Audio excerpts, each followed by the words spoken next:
The David Pakman Show at davidpakman.com.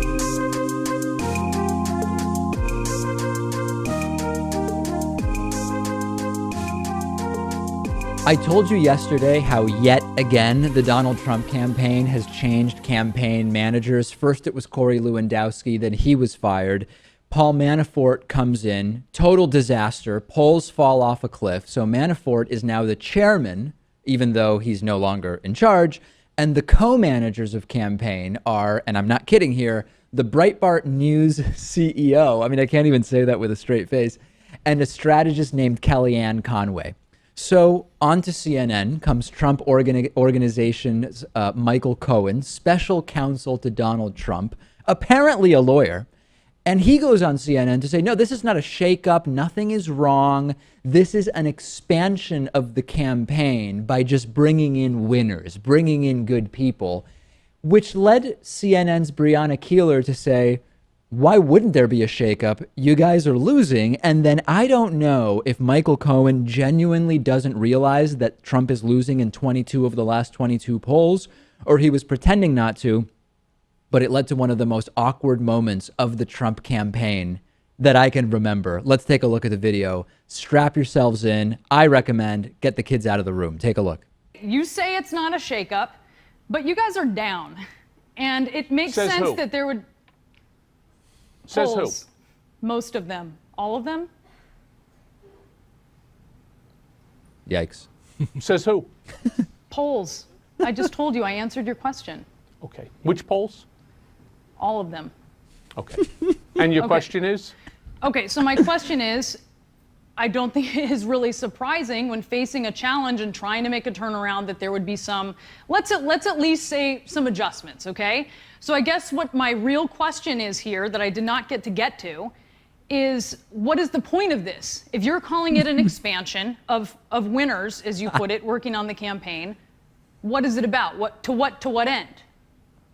Well, I think bringing on somebody like Kellyanne Conway was a great move, and it was something, personally, I would have liked to have seen happen earlier, but the campaign wasn't ready for it. Now they are. I think she's a brilliant individual. I think that, she understands the data that's coming in. Look, Hillary Clinton's got 14, I think, or 13 different pollsters that are working on creating her message. So when she talks about usage of a teleprompter by Donald Trump, she would have no clue without her script writers and her teleprompter. Michael Cohen, the same guy who previously said he works for the Trump Organization, not the campaign, now says, oh, I've been wanting someone like Kellyanne Conway to get involved earlier.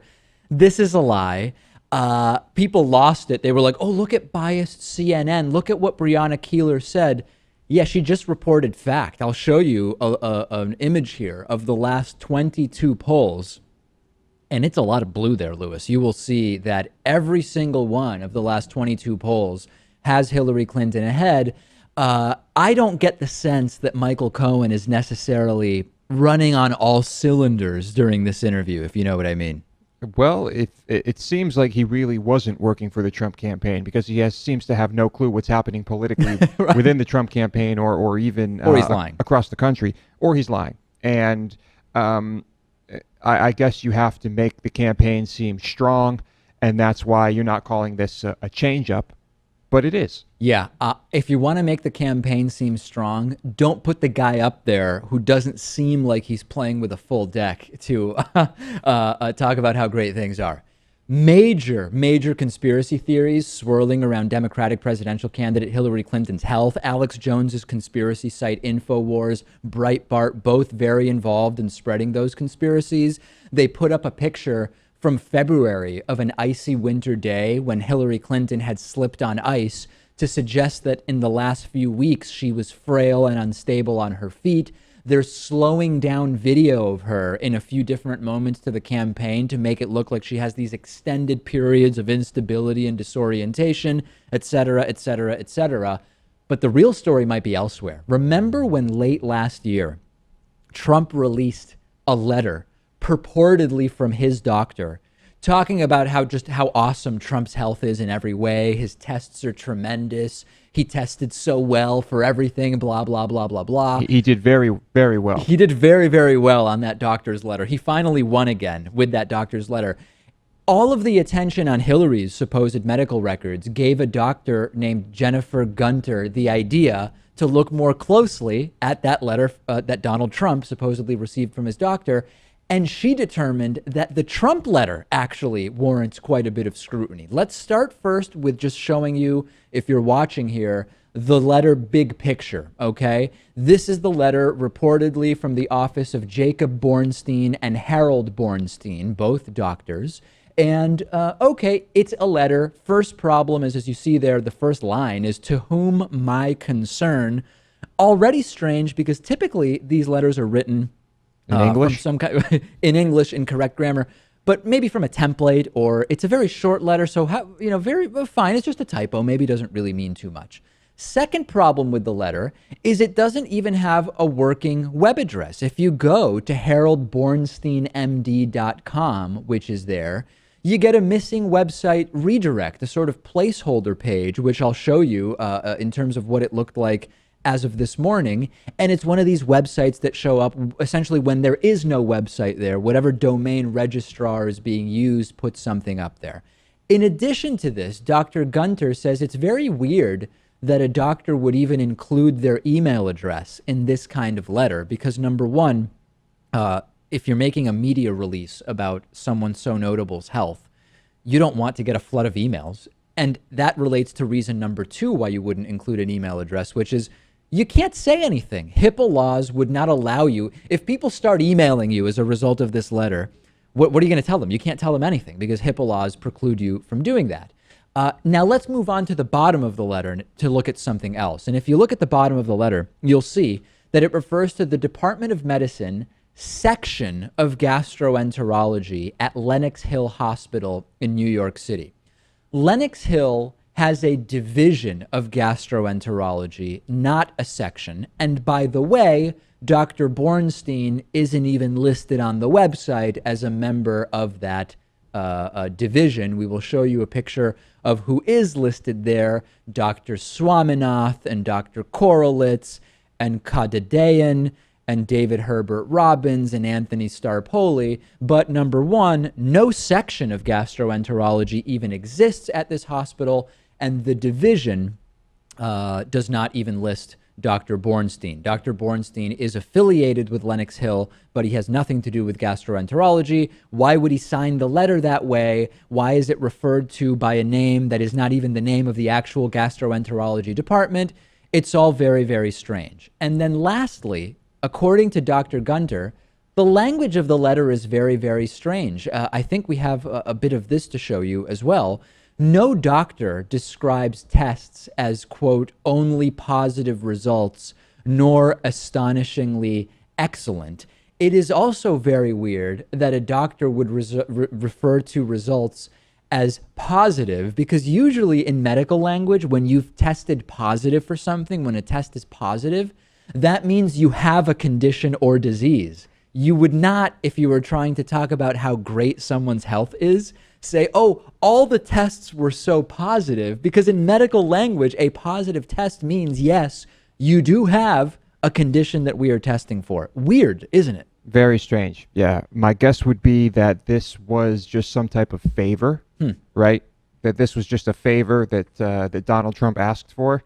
And, billionaires, who knows if he's really even a billionaire, sure, have a way to get these favors, and maybe that's what this was. Also completely unbelievable that the letter would say this would be the healthiest individual ever to be elected to the presidency. Doctors usually exercise caution. Dr. Bornstein certainly did not examine the health of every president of the United States. So how on earth could he make the determination that Trump would be the healthiest president of the United States? Unless, Jason, this is a doctor who, in addition to having very, very weird formatted letters, had a time machine or something like that. I'm pretty sure he's a time machine. He also wrote the other letter about Hillary, and maybe some letters to some ancient aliens or some other conspiracy theories I can think of. But yeah, very, very strange. And lastly, the header. Can we put the full letter back up just for a second, Jason? The first image that we had for the segment. you'll notice that the letter at the top refers to Jacob Bornstein and Harold Bornstein. As far as we know, not both of those doctors were still alive as of 2015. So that's yet another wrinkle in the entire thing. Maybe this was some old copied and pasted header. I don't know. If we're going to start scrutinizing medical letters, this is definitely at the top of my list. I don't know about you. We're not ones to buy into conspiracy theories. This thing is something's up with this. There is something very, very strange about this. Send me your thoughts. I'm on Twitter at @dpakman. The David Pakman Show at davidpakman.com.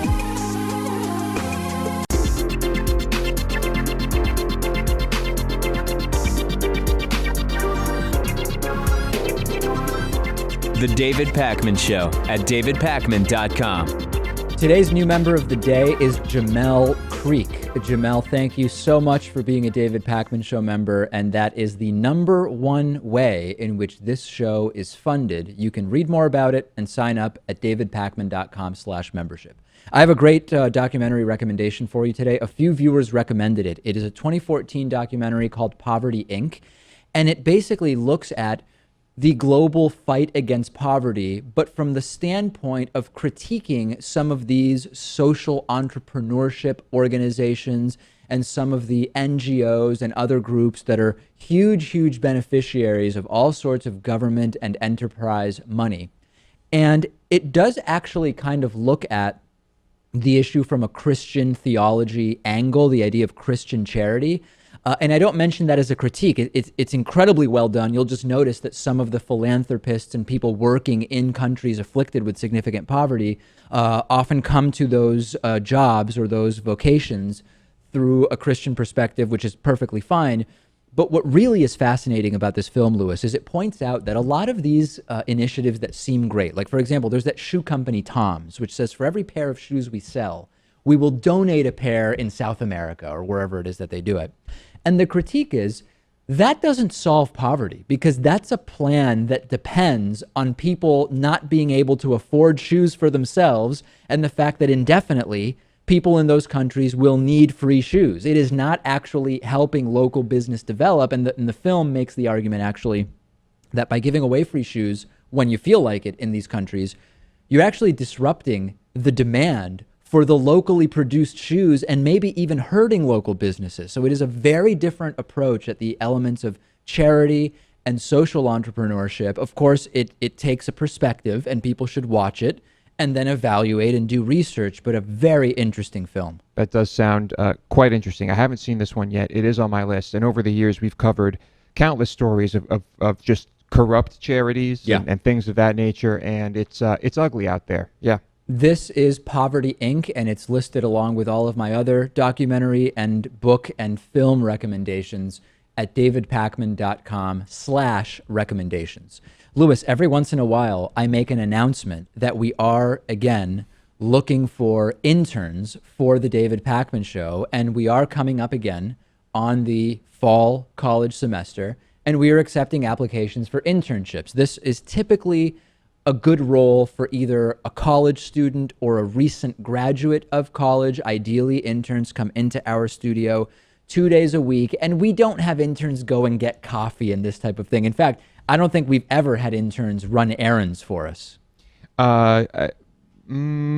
Correct. No, it's never happened. Yeah, well, Louis seems hesitant. Maybe you're doing very, very odd We've things. had many interns over the years. I'm just thinking way back, and no, we never did that. Over the last few years, we have had Tegan, who actually learned the entire production process and was able to do the entire technical production of the David Pakman Show as an intern. We had Sam, who did a number of great videos, including about vaccination and about Walmart.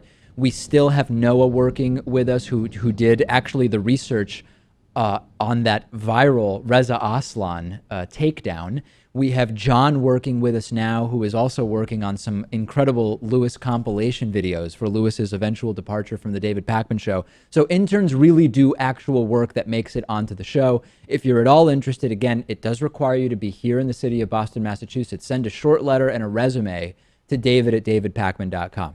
Louis, let me transition now to a topic that is garnering significant interest from the audience, which is earlier in the week we revealed that you would be leaving the David Pakman Show because you are no longer looking to be living in a city nor in a place that has cold winters. And the suggestions for where you should move have been flowing in like a deluge of water, the likes of which only Niagara Falls experiences on a regular basis.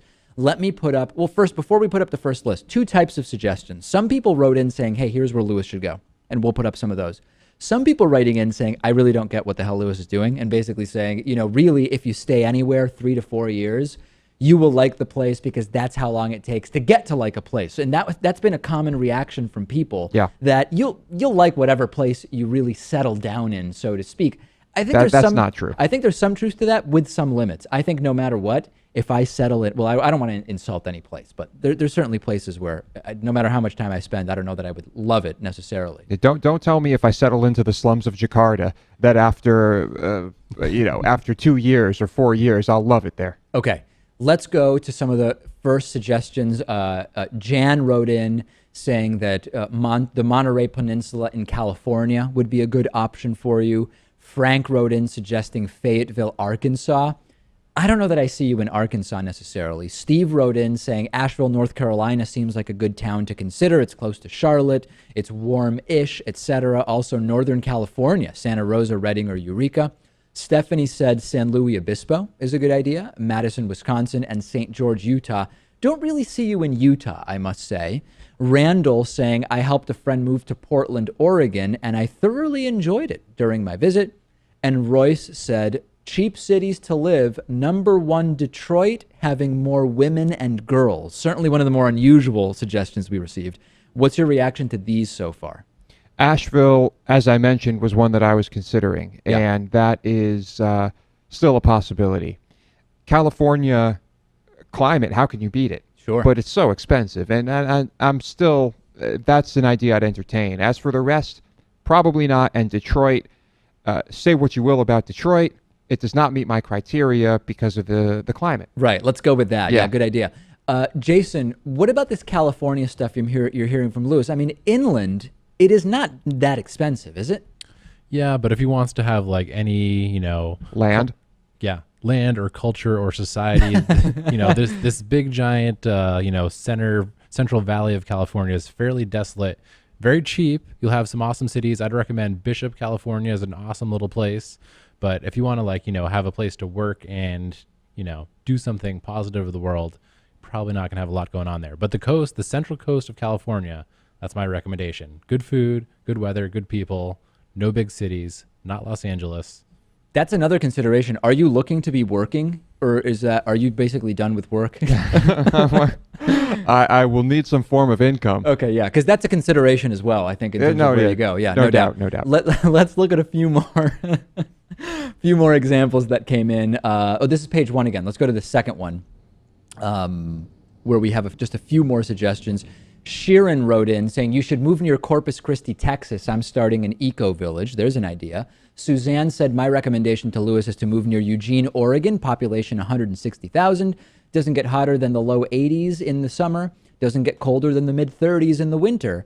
Average snowfall under 3 inches per year. You're not really looking to be anywhere that there's any snow, right? I'm not a big fan of the snow, but I do hear it's very nice over there. Yep. All right, and then let's look at the last couple suggestions there. Janine, I recommend the Bay Area. I mean, basically totally a non-starter, right? You don't even want to go anywhere near the Bay Area. Oh, yeah, I'm avoiding that like the plague. Cole said, Louis, you should move to Billings, Montana. Climate. I'll be honest, I don't see it. And then Stephen, Louis should move to the Durham, North Carolina area. Perfect weather, great food. We are actually very liberal, outdoor opportunities and places to live near the city without being in a metro area. It's also fairly affordable.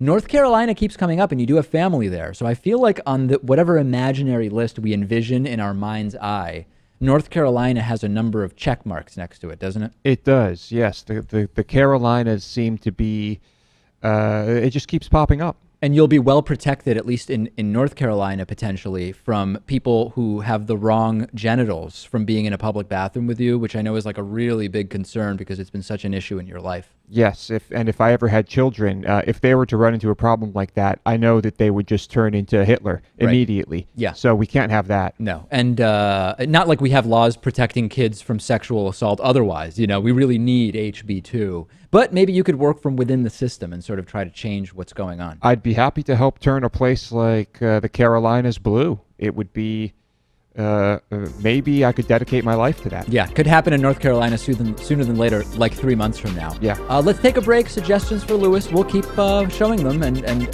having Louis evaluate them for you. The David Pakman Show at davidpakman.com.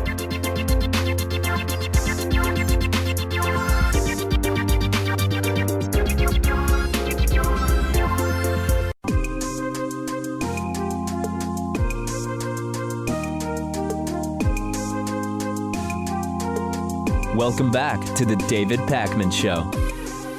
It's great to be joined today by Urologist Dr. Aaron Spitz, who is a national expert on men's health, as well as male sexual functioning, male fertility.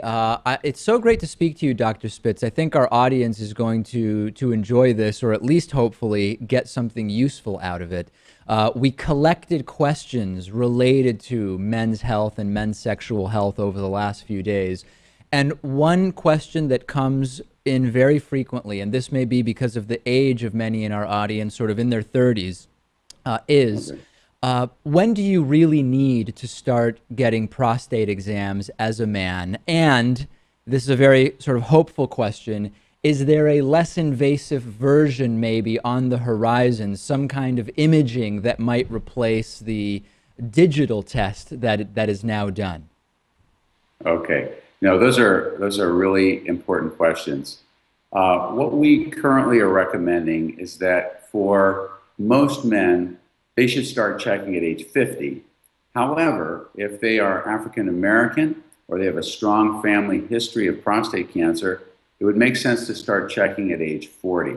And the check is this digital exam, and digital sounds a little misleading because it's not a computer. Right. It's digit, the finger.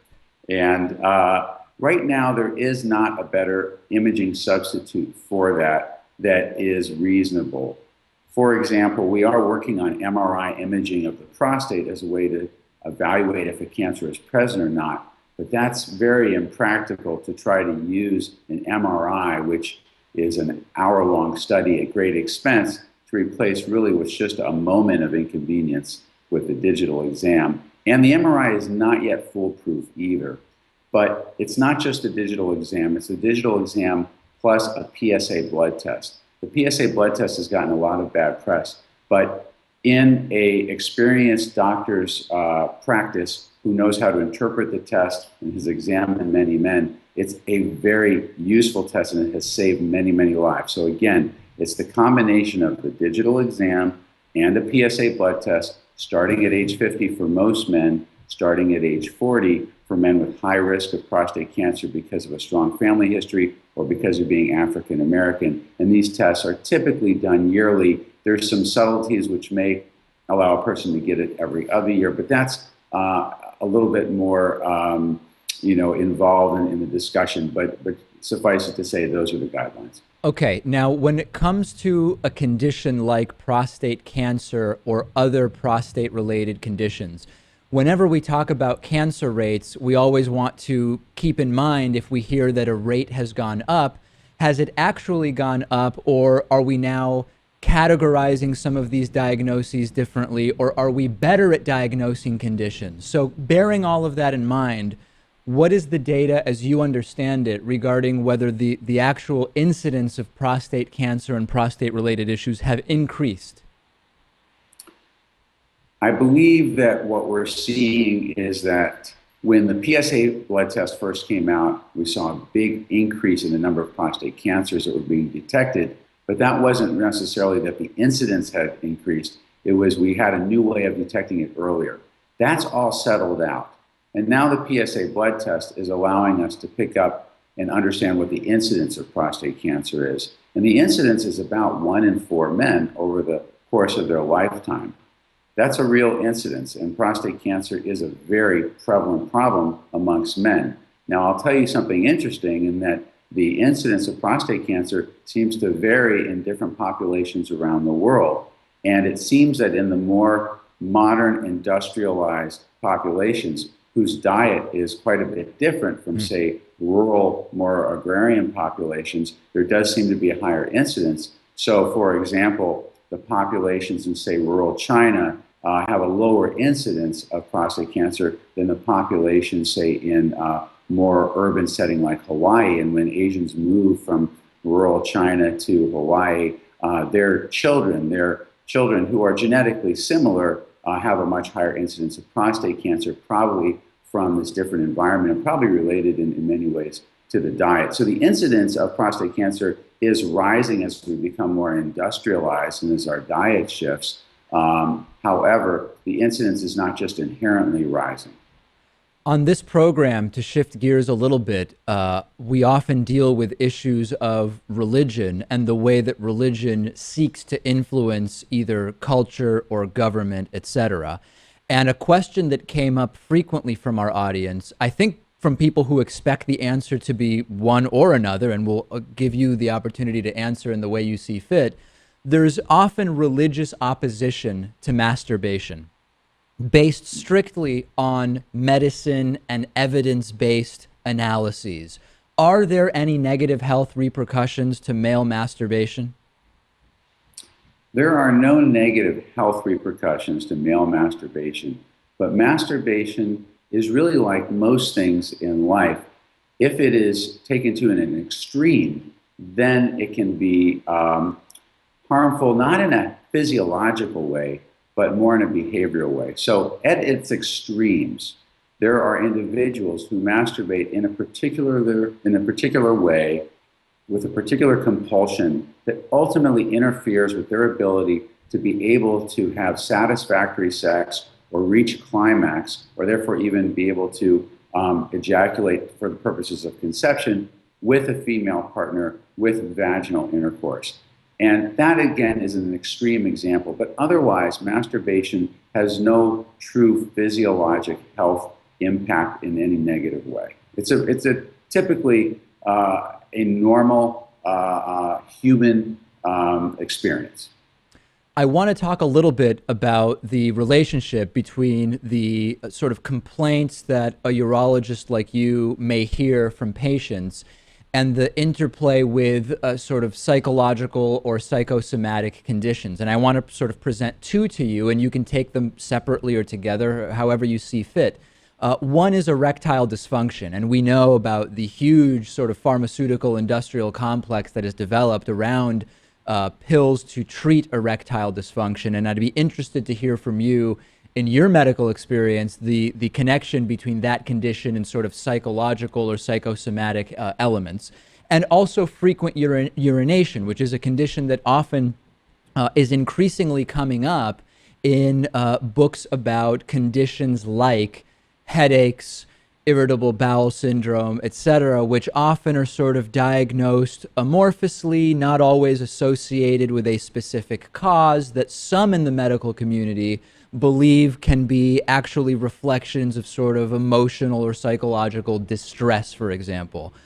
What's your sense of that? Well, I think that the psychological components of both of those conditions are much more relevant in a younger population, like your viewers, for example. However, with regards to erectile dysfunction, the medical community suffered for many years from the false notion that most of it was psychological, and it really relegated most of the patients suffering from erectile dysfunction to no real remedy. It is very much age-related when you're looking at both of these conditions. And let's look at erectile dysfunction first, and then we'll take frequent urination. Yeah.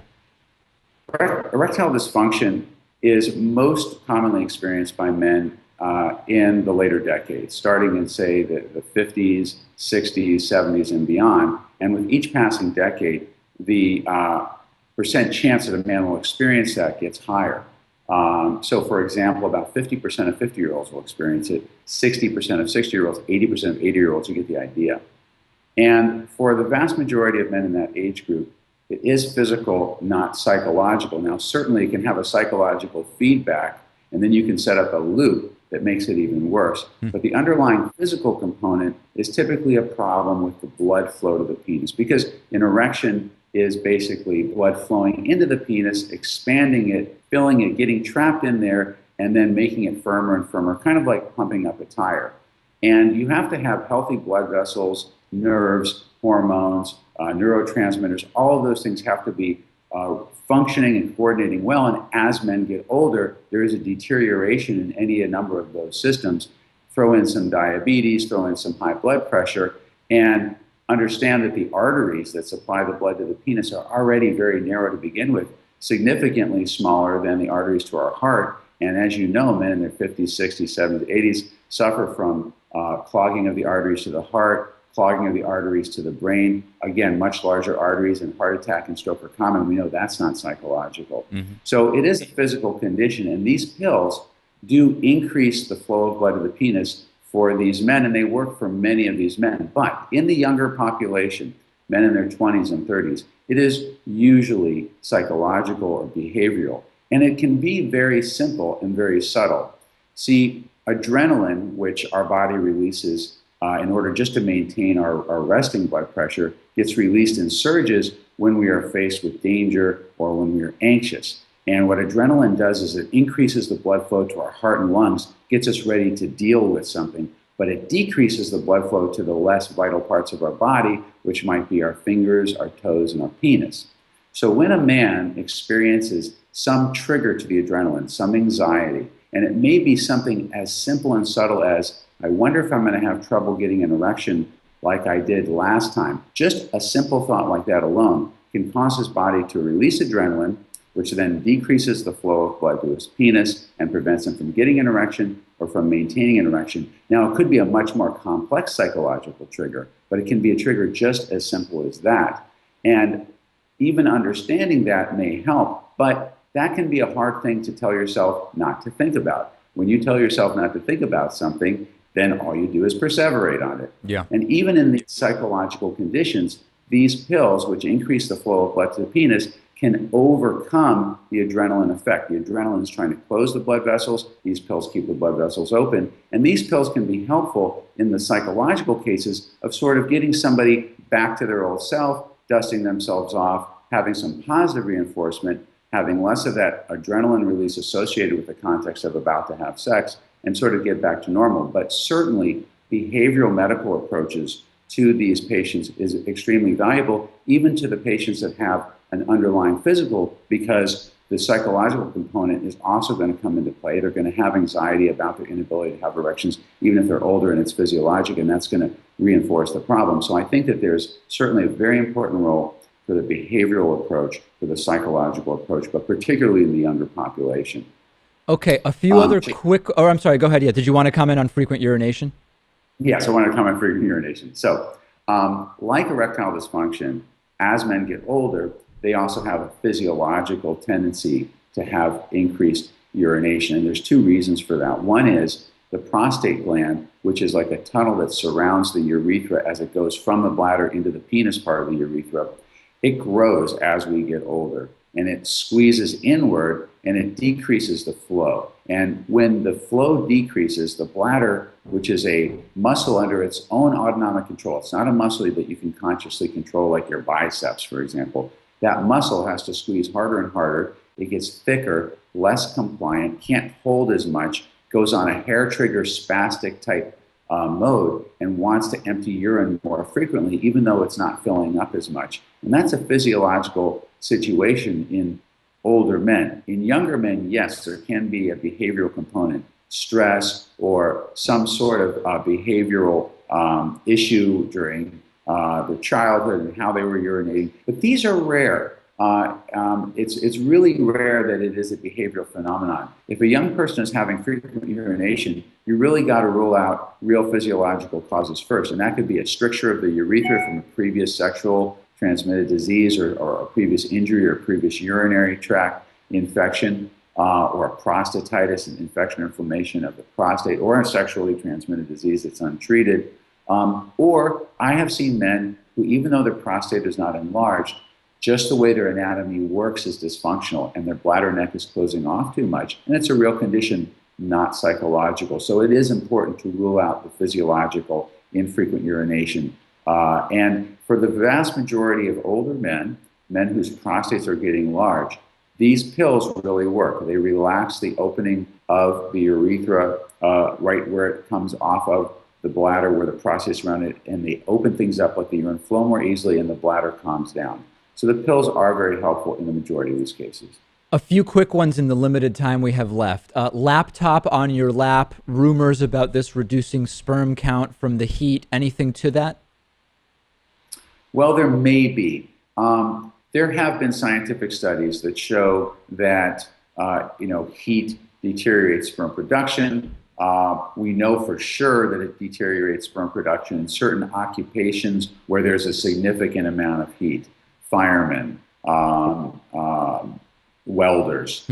But whether or not people who have laptops on their laps actually have verifiable lower birth rates has not been established. But I would say for anybody who is struggling with achieving a pregnancy, who is keeping a laptop on their lap for long durations of time, get it off. Why not decrease in insult? Because we know that heat is a factor. That's why our testicles, for us guys, are in our scrotum and not in our abdomen like women's ovaries, because they actually require to be a couple degrees cooler than body temperature. And if you're going to be placing heat directly on them, that sort of is short-circuiting that. That's also why getting in a jacuzzi is not a good idea if you're trying to establish a pregnancy, because that immersive heat doesn't allow the testicles to cool themselves down. We do have mechanisms to keep our testicles cool, even if it gets hot outside, or even if we're exposed to heat temporarily, our scrotums get slack and it drops our testicles further away from our body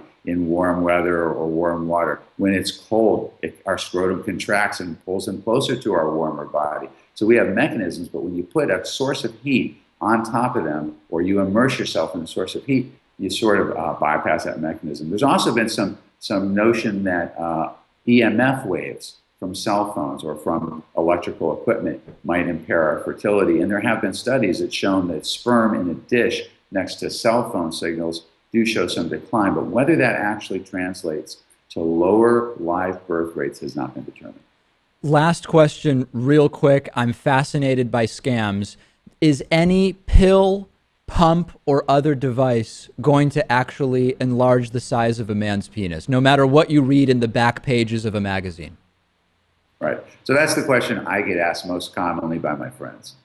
There are no pills that will enlarge the baseline size of your penis. The claims they make for making your penis larger is simply that they're inducing an erection. And yeah, your penis gets larger when it's erect. And some of these pills actually work by spiking their formula with Viagra or Cialis, and that's why they work so well.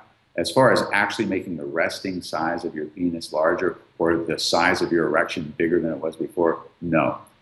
Pumps can increase the size of your penis if your penis has suffered some shrinkage from a condition such as Peyronie's disease or from severe erectile dysfunction. When men suffer from severe erectile dysfunction, they no longer get spontaneous erections in the middle of the night, and those tissues tend to atrophy. And using a penile pump can stretch it back out and restore some of that lost length. Whether or not a penis pump will make your baseline normal erection even bigger, I really can't comment because it's not part of the therapy I recommend, and I haven't really encountered any men in my practice who have told me that that indeed is the case. So I'm going to say probably not, or I don't know, but it can restore what has contracted. All right, urologist Dr. Aaron Spitz, you've truly said it all. I don't know that that statement has ever been more true on the program. I really appreciate you talking to us today. It's my pleasure, and if I can ever be of help with other questions down the line, feel free to give me another call. The David Pakman Show at davidpakman.com.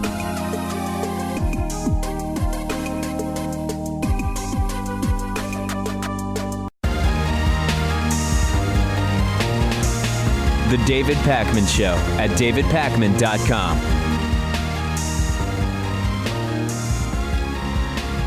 The president of Kyrgyzstan made some very controversial comments at a press conference saying that women who wear miniskirts do not become suicide bombers. This is President Albazbek Atambayev, who said that women are more vulnerable to Islamic radicalization if they put on Islamic dress. He also attacked those in his country, where 80% of the population is Muslim, who were critical of women who wear more revealing outfits. And the reason for all of this commentary to even happen is that over the last several weeks, there's been this government-sponsored campaign to put up banners dissuading women in the country from wearing Islamic clothing, particularly the hijab, niqab, and burqa. And in advance of a visit from the German Chancellor Angela Merkel, this was sort of scaled up. And some of the banners were criticized for the design of the banners, which showed both women in Islamic dress and women more casually dressed. And there was big criticism. And responding to that, President Atambayev said, when we erected banners, some smart people appeared and started pointing at miniskirts. Our women have been wearing miniskirts since the 1950s, and they never thought about wearing an explosive belt. He then portrayed the wearing of some Islamic clothing as not only being out of step with the contemporary culture of the country, but also as potentially dangerous. He actually said the following, and I'll put it up on the screen for you. Terrorists are insane people. Clothes also can change one's thoughts sometimes. When we were searching for prisoners who had escaped the detention center, Melis Turganbayev, the former interior minister, came to me and said that they had been eavesdropping on telephone conversations of wives and mistresses of criminals. Their wives and mistresses wore sacks on their heads, and they wanted to organize bombings. Some people said these are sexist comments. Some people were angry. And this does bring up a big correlation versus causation issue, right? Miniskirts and radicalization. Are they connected? Do we see correlation? Is there causation? Back in 2014, the president also spoke about this, and he was a little bit less hyperbolic and maybe closer to what he really means, saying that it's not conservative clothing or Muslim traditions that he has a problem with, but what he described as the Arabization of society and the deprivation of the Kyrgyz nation of its language and traditions. I want to take a step further, if I may, Louis, because this could have turned into a sort of sexist and one-sided discussion. Men in miniskirts also don't become suicide bombers. And I'm sort of being facetious, but my point is, it's not because of miniskirts that you see suicide bombing or because of a lack of miniskirts or whatever the case may be. I think it's more that if miniskirts are an acceptable part of society, for men or women, I don't think it is actually related to gender, you're less likely to be in a position to be radicalized in the way that we've been seeing. Yeah, his choice of words is strange, but it's about combating radicalization and this an extreme form of the Muslim religion, and I get it. And it's important for a government and a president to be proactive about these things, assuming they are not of the same mindset as the thing they're trying to fight against, for example, Turkey. And so poor choice of words, but the message I understand, and it's good that he's making people think twice about slamming casual dress. Slamming miniskirts. It's also a practical matter, Jason, because if you are wearing a miniskirt, it becomes way more difficult to hide a bomb or a suicide vest. There is a sort of pragmatic aspect to this. Yeah, very much so. And, to take that a step further for the sexism part of it, as a man, I could wear a cod piece with the WMD to cover my scrotum. That's true. Yeah. Okay. Well, things have taken an interesting turn here. I'll mention one other thing, which is, would this campaign actually just divide people more, right? I mean, even if this is correct, like, oh yeah, when you see miniskirts, you see less radicalization, whatever. You do also have to consider, is this a campaign which by inflaming people will help, or will it actually just divide people further? And that's my biggest concern with the campaign. I'm not in any way offended by it. Yeah, he's only inflaming one side, and that happens to be 80% of the country. The side that will bomb you. But still, it needs to be said. It needs to be done, especially if there is a trend in the country where they are regressing. and you got to do something about it. Big picture. When we talk about how to prevent radicalization in the first place, I don't think miniskirts is the answer per se, but a liberalization when it comes to social values is a pushback against radicalization. So in that sense, I think we have to think about what types of values and ideas should be promoted in order to push back against radicalization. Quick story I want to mention for you. This is the height of irony. Tony Perkins is president of the Family Research Council. This is an organization considered an anti-LGBT hate group by the Southern Poverty Law Center. Tony Perkins, one of the most fervent anti-gay activists that this country has seen, was left homeless by the destructive flooding that has ravaged southern Louisiana, killing more than 10 people, destroying tens of thousands of homes. Perkins, of course, has previously claimed that God uses natural disasters like hurricanes and flooding to punish people for sinning, including gay people for being gay. He now has had his own home destroyed, apparently, by the Lord Almighty. What does this tell us, Louis? It tells us that if he's right, then he is gay or a gay sympathizer, and he's been hiding it all along. Yeah. Or it tells us absolutely nothing. Well, he was asked about this, right? And his explanation was that this was not this particular flood, right? So now that it's applying to Tony Perkins, who says typically God sends floods to punish gay people, for him, it wasn't at all about any sin or homosexuality or anything like that, but it was, quote, an incredible, encouraging spiritual exercise to take you to the next level in your walk with an almighty and gracious God who does all things well. Of course, when other people suffer misfortune at the hands of natural disasters, it's punishment for sinning. When he suffers it, it's a test sent by God to make him even stronger. And rest assured, the gay people who were affected by this same flood, Yeah. for them it was punishment. Oh, absolutely. Yeah. Yeah. Can God's gaydar be wrong? If God is all-knowing and all-powerful, and you buy into this type of nonsense, Jason, could God's gaydar be miscalibrated, so to speak? Certainly not. No. Certainly not. It does not fall within the worldview of someone like Tony Perkins that there would be any kind of mistake made. To be clear, I don't wish harm upon people. I don't wish for floods to destroy people's homes. But I don't think I'm a bad person for recognizing the irony, am I? No. This is something that clearly he needs to now explain to his sheeple. Yeah. And they're not even going to think about it, unfortunately. They're just going to believe everything he says, and maybe they even forgot about his punishment comments before. Maybe they've been tested to become stronger by God because they oppose homosexuality. So God has picked them to say, you're so good for opposing homosexuality, I'm going to send a flood to your area in order to actually strengthen you even more. And of course, we know God works in mysterious ways. Very, very mysterious ways. But the good news is the more money you give to this guy, the the more God will like you. Yeah. We have a voicemail number, and that number is 219-2-DAVID-P. Let's take a listen to a voicemail I received. My local counties are upping the age for tobacco consumption up to 21. Mm-hmm. I'd really like to hear you guys' opinion on this. I'm not necessarily for this or against this. I totally see how this could be a good thing to curbing cancer and things like that. However, I do worry that we're becoming a state where certain things are not allowed until you're 21, while the ability to fight wars and to go and die for this country is still totally, not only available, but something to be proud of under the age of 18. So we've talked about most of these elements many times. Number one, is there an incongruity between the drinking age and the smoking age and the age to join the military and the driving age, whatever? That's one element to this.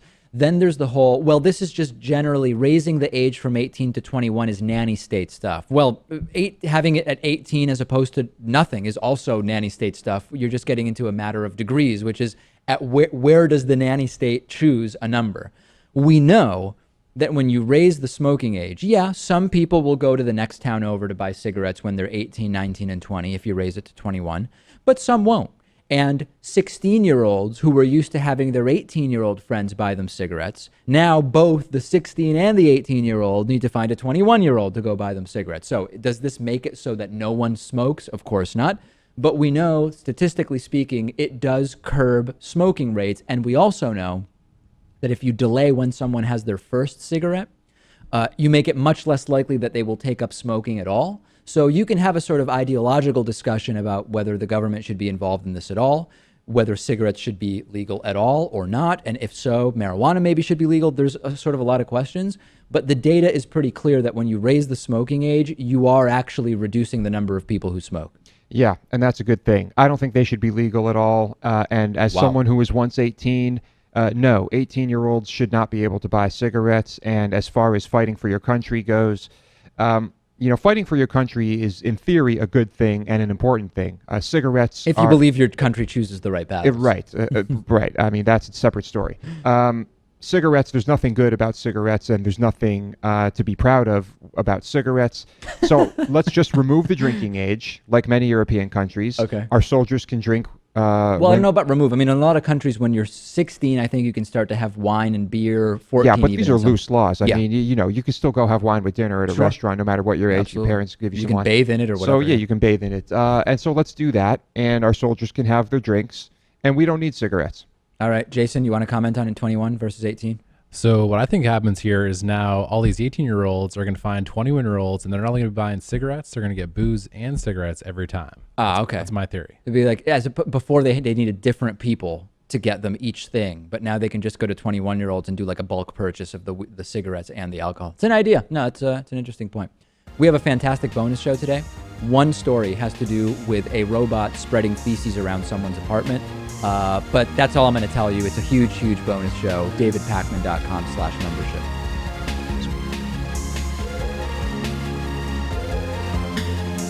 The David Pakman Show at DavidPakman.com.